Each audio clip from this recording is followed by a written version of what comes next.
Jangan terpedaya, ini risiko sebenar emas digital tanpa sandaran fizikal. Ada platform emas digital yang tidak benar-benar membeli emas fizikal sebagai sandaran.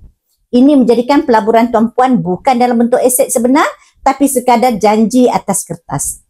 Walaupun nampak praktikal dan senang diakses, emas digital datang dengan risiko tersendiri. Ia tidak 100% selamat. Bila tuan-puan beli emas digital, risiko tertipu sangat tinggi jika tersalah pilih platform. Ada platform yang tidak sah, tidak diawasi dan mudah dimanipulasi.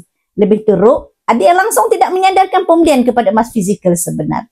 Berbeza dengan emas fizikal yang tuan-puan pegang, simpan di rumah atau dalam peti keselamatan. Emas digital disimpan oleh pihak ketiga yang tuan-puan mungkin tak kenal, tak nampak dan tak boleh kawal. Bayangkan kalau syarikat tersebut bankrupt, digodam atau sistem bermasalah. Bagaimana dengan simpanan emas tuan-puan?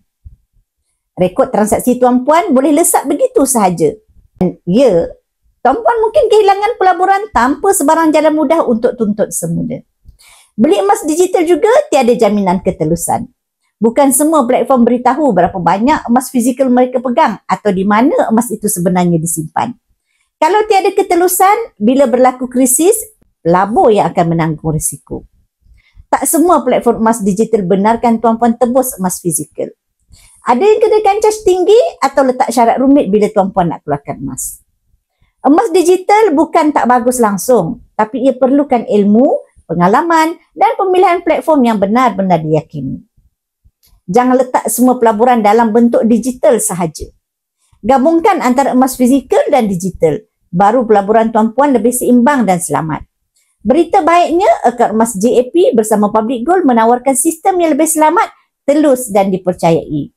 Ia menjadi pilihan lebih daripada 1 juta orang penyimpan emas di seluruh Malaysia, Indonesia, Brunei dan Singapura. Gabungan kelebihan digital dan akses kepada emas fizikal sesuai untuk tuan-puan yang simpan emas jangka panjang yang stabil dan sah di mana tuan-puan boleh bermula dengan hanya serendah RM100 sahaja. Nak mula menabung emas di Public Gold, tuan-puan boleh rujuk pin video saya di profil 5 langkah daftar akaun Public Gold. Saya akan bantu tuan-puan dalam cara dan langkah-langkah simpanan emas yang terbaik untuk tuan-puan.